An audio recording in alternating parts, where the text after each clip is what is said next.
Hi there.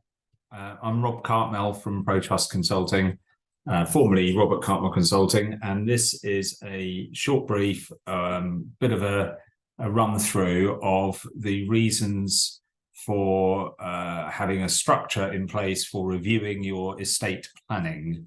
And that would be therefore reviewing your wills that you've undertaken with us or lasting powers of attorney, and particularly anyone that's set up trusts. So I thought I'd just give you a little bit of a brief in a video form so that you can have a review and understand a little bit more about sort of a structure for ongoing reviews. So let me just, on my screen, I'll show you a little bit of a guide to estate planning reviewing. So let me see that you can see this. To share.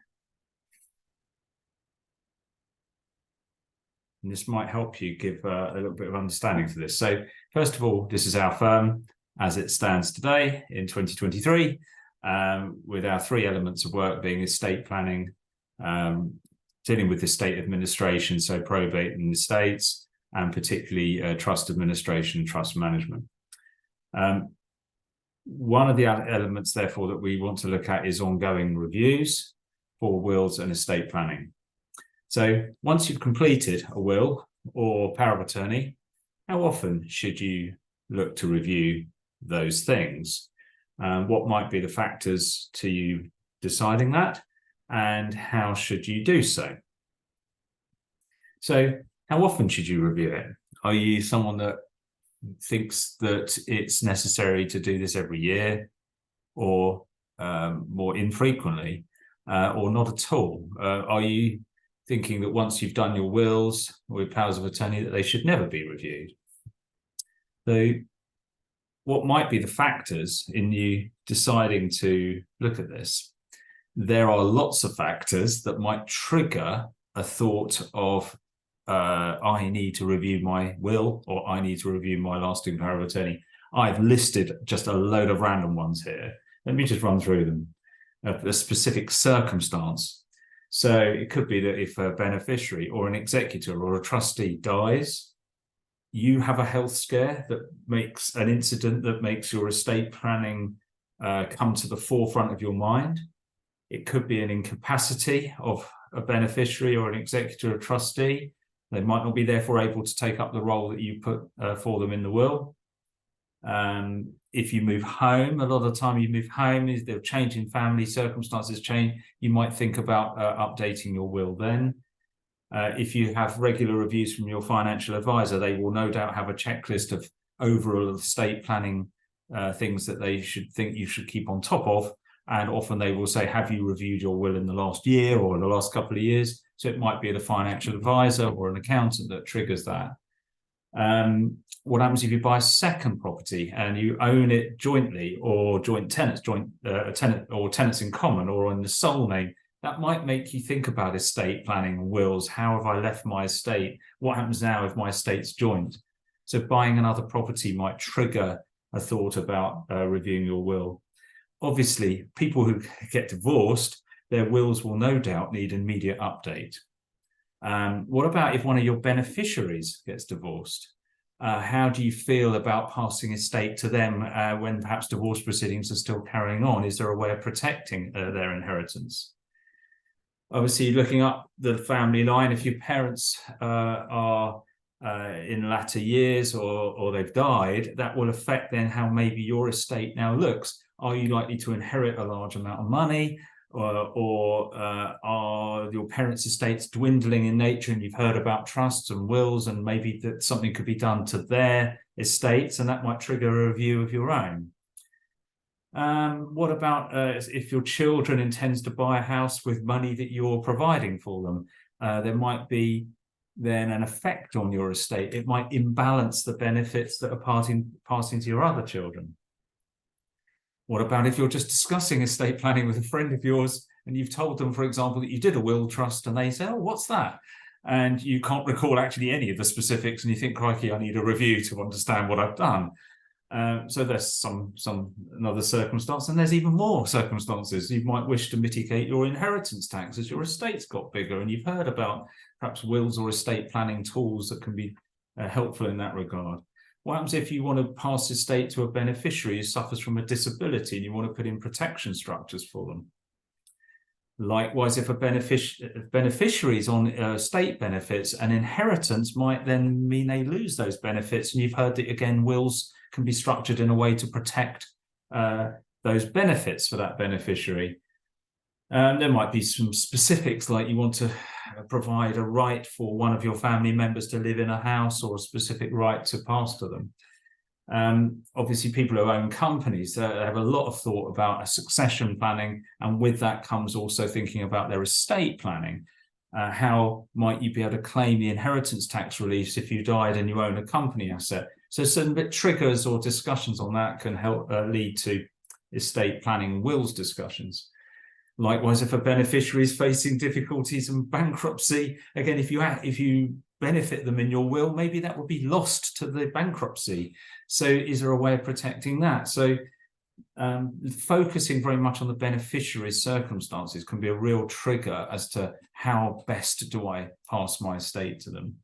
And the same about this next slide. The one here about if a beneficiary is likely to require full-time care and does not have much in the way of assets to pay for the care. So that could be, again, a trigger of thought process about how best to leave estate to them. Next one there is, if you are benefiting charity, then you might have heard stories about giving money to charity, and how is that properly managed and looked after for the purposes that you thought it was going to be. People these days look to put charitable bequests into flexible trusts with trustees to manage that. That's often dealt with through the will. And lastly, on that section, it mentions digital legacy provisions. Very, very important factor of estate planning is planning for your online bank accounts, your online other accounts, social media, memberships, digital files, putting a plan in place alongside your will for that. So that might be a trigger where you heard someone has dealt with something like that. So there's a load of factors just in a couple of minutes explanation. That might trigger you thinking about it. But what we've also seen are some other factors that really make it essential, I think, for peace of mind for our former clients particularly, or I say former clients, people who have done wills or trusts already, and which maybe there isn't an ongoing plan in place currently. I would say this, where it says in this slide, if you already have a will trust structure in place, if you do, can you recall the reasons for the structure and sufficiently explain them to other members of your family? Do you need a regular refresher? A lot of people say when I've finished drafting wills and trusts for them that they get it, they understand it, and then about 5 weeks later they forget it. So would a regular refresher give peace of mind and help to you and your family?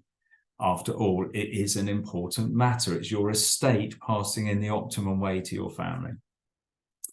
So I would say if you have a will trust structure in place, yes, a regular refresher is usually very helpful. I have seen to the people that applies to. If you don't have will trusts and you don't have your LPAs and you have not reviewed that in some time, then an estate planning review is no doubt overdue. And then going forward, what are your plans to review estate planning given the law changes that might happen, the external factors? So if there's a change in tax law, God, there was a lot of talk about whether the government, in November 23, whether in the autumn statement there would be anything done with inheritance tax. There was talk about inheritance tax rates being abolished, being reduced, and that didn't happen. But maybe the next Parliament there will be. Maybe that will affect how we advise people to undertake their will, trust and estate planning. So how would you know what changes are needed for your wills and trusts, or even powers of attorney, and inheritance tax mitigation, etc., how would you know what to do unless someone is looking after that element for you? So those are some of the factors. I hope that really helps just give a real flavor of why we're thinking about this for you. So how should you go about conducting a estate planning review? For every person who has done a will with us, we will shortly be writing to set out some options for an ongoing review process. That can include no reviews, but it's just having an understanding with ourselves to help you as to what you expect and what you would like us to achieve for you. Our suggestion is to have a review plan with us to give you peace of mind that we are looking after this for you and that you are looking after it as well. And let us review your documents. We have the information to do so. We have prepared them in those cases. And when we prepare them, we store them. We store your information. We store all the information that led to that drafting. And we should have the best ability to review the law and the tax changes and that might impact those documents. So using the modern systems that we have, let us have, say, a Teams call or a Zoom call with you and maybe key family members, your executors. You can just we can dial them in. We can record the meeting for the file that sets out what the documents you have are, what is likely to be needed now, what your tax position is, and obviously I can take details from you as to your updated circumstances. So we have that file, we have that record. So allowing us to pick up from where we left off will save you time and cost of looking elsewhere, perhaps, for that. And yeah, we can go through it all in person or on screen, whatever is easiest for you. And that really is a summary of where we intend to go with reviewing our clients' wills and trusts and lasting powers of attorney. And we look forward to carrying that review out with you. Thank you.